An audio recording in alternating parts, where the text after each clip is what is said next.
This is CNN Tonight. I'm Don Lemon. 11 p.m. on the nose, right here on the East Coast, live with new developments tonight. This story hits close to home. It's a Michigan man. He's been arrested after he allegedly made numerous calls to CNN headquarters in Atlanta, threatening to kill this network's employees. His name is Brandon Greisemer. Allegedly made 22 calls to CNN on January 9th and 10th. 4 of those calls, which were recorded, contained threats, according to the federal affidavit. And there's nothing random about this. Nothing. This is what happens when the President of the United States, Donald Trump, repeatedly attacks members of the press simply for reporting facts he does not like. The President, just this morning, blasting our very own Jim Acosta and calling CNN fake news. A charge he has leveled at the press, not just CNN, over and over. The media is rigged. You are fake news. Yeah, I think the media is the opposition party in many ways. The fake media is trying to silence us, but we will not let them. A few days ago, I called the fake news the enemy of the people, and they are. They are the enemy of the people. Sir, do you want people to come in from other parts of the world where there are people of color? I've heard from a number of very credible sources from within the White House that you watch this show. You deny it all the time, but then you say something disparaging about me, and the only way you would know that is if you saw the show. So, Mr. President, I'm going to speak directly to you. We are not the enemy. We are not trying to silence you. It is the job of the free press to report the facts, to ask questions, tough questions, ones you don't like, even if you don't like the facts or those questions. No matter how many times you attack us as fake news, we will continue to do our jobs. When you make that baseless and incendiary charge, be aware that people are listening to you, some very dangerous people.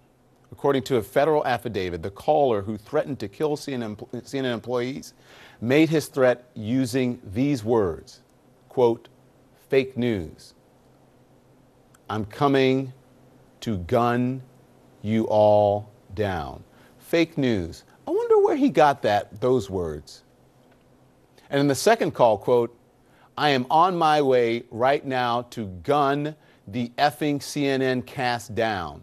I am coming to kill you. So I can only speak for myself, but I know my coworkers have also had threats at this network, other networks, other news organizations. There's an open case with the NYPD right now with someone who is threatening to kill me. When you, Donald Trump, tweet the post of a train hitting CNN, you might think it's funny. It's not. It's stupid. It's actually childish. My 10-year-old nephew wouldn't even do something like that. When you tweet a doctored video of you body slamming CNN, people are watching. What grade are you in? People take that message seriously. And if one of us is hurt, or God forbid something else in some way or another, because you either don't understand the power of your words and or you don't care, it won't be a fake injury or sadly a fake death. It'll be real. And how will you answer those questions then? Not only from journalists, but from our loved ones, because you're going to have to do it. Let's hope it doesn't happen. Let's hope you see the error of your ways as well. I want to bring in now CNN contributor Frank Bruni, CNN political analyst April Ryan, and Brian Karam. Thank you all for joining us. April. Thank you, Don. I appreciate you. So we got this news of an arrest that's threatening CNN. It broke overnight before 7 a.m. this morning. The president was tweeting about CNN fake news. I think that you have had some threats as well. I know maybe some of your colleagues. What's your response? You talking to April? I'm talking to April. Okay. I have had death threats. They primarily started at the beginning of this administration. I ask questions. I am covered by the founding fathers who wrote into the pillars of this nation the First Amendment, freedom of the press. And I've been asking the same questions of 3 other presidents as I am now. This is not political. This is just part of the fourth estate in this accountability piece that has been baked into our system. And the problem is, Don, I do believe that we are now going into our corners. We're becoming very tribal, meaning that us versus them. And you know, if you're not asking questions that are easy, that make the president or any president look good, how dare you? And you know, I think people really think this is a game, it's a joke, it's a reality show. This is real life. Yeah. And it's not fake. It's not a reality show. This is real. Go ahead, Brian. Well, some of what April says is very poignant and very true. This administration believes that everything is theater and words don't have meaning. Now, I've covered wars. I've been jailed 4 times. I've been beaten. I have had reporters beaten in front of me and photographers. And everyone in this business knows that you can actually die while trying to get the news. And we have died trying to get the news. Yeah. This president does not only disrespect that, but by calling me the enemy of the people, he misses the point. We are the people. He ran an ad that we talked about yesterday where he called Democrats complicit in murder because of an immigration policy. If that's the case, Mr. President, then listen carefully. You're complicit in any harm done to any journalist anywhere in the United States by encouraging the violence that you encourage. And I've been saying this for about 6 months. It's not me, it's not April that I worry about, although April was accosted on the North Lawn by someone who was speaking for the president. I've never seen that happen before. But the problem is what's a black preacher on a black at the MLK right. event. And while we're celebrating MLK. But the real concern for me is that 25-year-old who's fresh on the job covering a county fair somewhere in Iowa or Montana, and someone who's going to be emboldened by the president's speech, takes it to heart, and goes and hurts or kills that kid. Yeah. That's the problem. That's what we have to worry about. That's what we face ahead of us. Yeah. And this president is not only unaware of the words that he speaks and the weight that they carry, but he does not care. And he's shown time and again, despite what he's told us in that press room, that he does not care about the press. I got to get Frank in. Let me get Frank in. And then let me, Frank, I'm going to read you the CNN statement, and then I want you to respond. CNN released a statement on the threats. Sorry.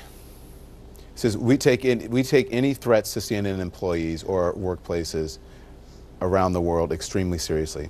This one is no exception.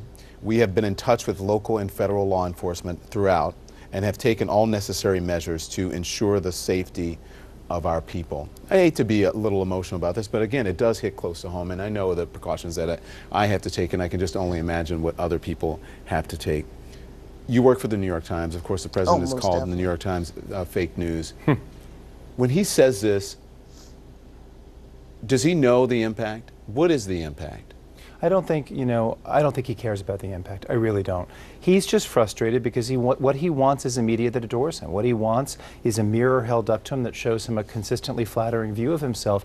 And if we don't do that for him, and we shouldn't do that for him because we didn't do it for other presidents and it's not our job, but when we don't do that for him, he lashes out however he wants to with no sense of the meaning and the weight and the potential impact of his words. And I think we need to be really, really clear here. Fake news is the least of it. He stood, I think it was in Phoenix last August at a rally with the media there and thousands of supporters.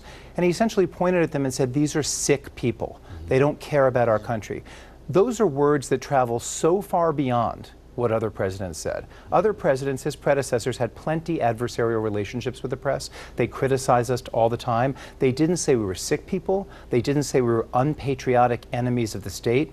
Those are big, big words, and what happened here with CNN suggests they have big, big consequences. Yeah, and when other administrations, for some way we felt, treated other journalists wrong, we stood up for them. Other journalists, other networks stood up for them. I remember there was something with the Obama administration, and one of their reporters, CNN, stood up for that Fox reporter, saying, no, he's a reporter and he's just doing his job.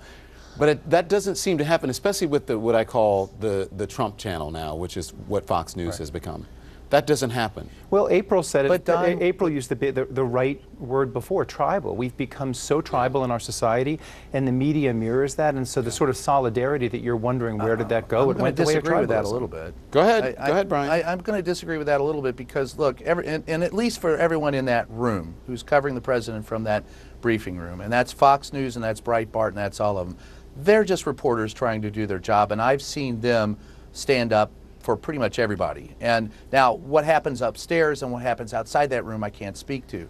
But I can tell you that as far as maybe it's just that we're being tribal and watching our own backs in the White House briefing room. But I have to tell you, I have a healthy respect for pretty much everybody in there. And I think that, you know, when it happened to April, when it happened to Jim, there were people that came up and said, no, this isn't right. There needs to be more of it. I have not seen those people on the air at the Trump well, I will tell you that I haven't seen them on the air as much as I've seen them in person. Now, taking it on the air is also the next step, because honestly, it encourages them, it emboldens these people if it isn't brought out and squelched. You're right. April, go ahead quickly, please. Don, let me say this. When my issues started happening and I started getting not just death threats, but these crazy, crazy, racist, hate-filled emails, be it on websites, be it on phone calls, be it by email, text, whatever, you know, my company, American Urban Radio Networks, is keeping a big file. We've got, and I've said this before, we've got the FBI and police on speed dial. But also at the same time, I made, and I'm sure some others have talked to the White House Correspondents Association, I made them aware of this, and they are now also compiling lists and things. I mean, as a body, they can't go out and fight like, you know, law enforcement, but they are very much involved in finding out these things. And I guess I'm not supposed to tell it, but I am telling it because this is real. You know, we are human beings, and people may think, oh, you're not, but yeah, we are human beings. And Don, I'm gonna go back to August. I'm gonna go back April, to 'cause that. I'm running out of time. Go ahead. That campaign ad in August, where we were supposed to be the people who were thwarting the president's agenda. They put your face on there. I'm the only White House correspondent in that ad, the only one asking questions, and the rest of them are talk show hosts. They are putting targets on our heads, and that is not right at all. And words matter. Words reverberate the air, and there are crazy people out here who listen and think this is a call to action, and it's not. You can be jailed. No, it's not. Let me get this up, and Frank, I have to give you the last word here because I have to go. This is last week, the Human Rights Watch released a report, and we can put it up for 2018. Human Rights Watch, the United Nations, are concerned about freedom of the press in the United States. Did you ever think that it would come to this? No, this used to be what we worried about in terms of other countries. In the same way the president is supposed to be a moral example for all of us, we're supposed to be an example to the world, and we're not setting a very good example right now. I know you guys have a lot to talk about. We'll continue the discussion. Brian, thank you. April, Frank, thank you, Don. I really appreciate your time. When we come back, and be safe. When we come back,